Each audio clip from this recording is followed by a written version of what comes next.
স্বাধীনতা দিবস উপলক্ষে বরিশালের কীর্তনখোলা নদীতে সর্বসাধারণের জন্য উন্মুক্ত রয়েছে নৌবাহিনীর জাহাজ বা নৌজা অদম্য। এ নিয়ে বিস্তারিত জানাতে কীর্তনখোলা নদী থেকে যুক্ত হয়েছেন অমিত হাসান। অমিত, নৌবাহিনীর এই জাহাজ পরিদর্শন করে দর্শনার্থীরা কি বলছেন? একটু জানিয়ে রাখি রোশন যে বরিশালে প্রতিটি দিবসেই দেখা যাচ্ছে নৌবাহিনীর একটি জাহাজ সর্বসাধারণের জন্য উন্মুক্ত করে দেওয়া হয়।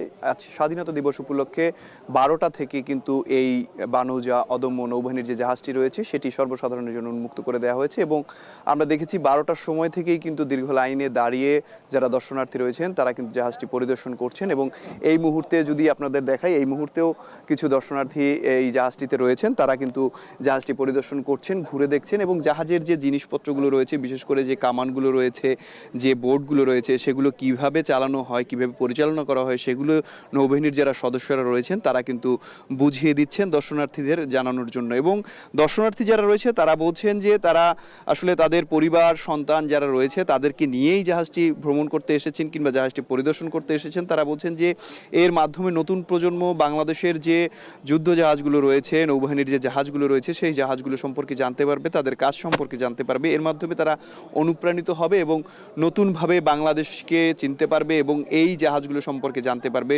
সুতরাং এটি খুবই গুরুত্বপূর্ণ এবং খুবই একটি তাৎপর্যপূর্ণ উদ্যোগ এবং এই উদ্যোগটি আগামীতেও যাতে অব্যাহত থাকে এমনটিও তারা প্রত্যাশা করছেন এবং আরও বলছেন যে প্রতি বছরই যেন এই যুদ্ধ জাহাজগুলো সর্বসাধারণের জন্য উন্মুক্ত করে রাখা হয়, তাহলে আগামী প্রজন্ম এই জাহাজগুলো সম্পর্কে, নৌবাহিনী সম্পর্কে জানতে পারবে এবং অনুপ্রাণিত হতে পারবে। তো বরিশালের নৌবাহিনীর জাহাজ থেকে এই ছিল আমার কাছে সবশেষ, রোশন।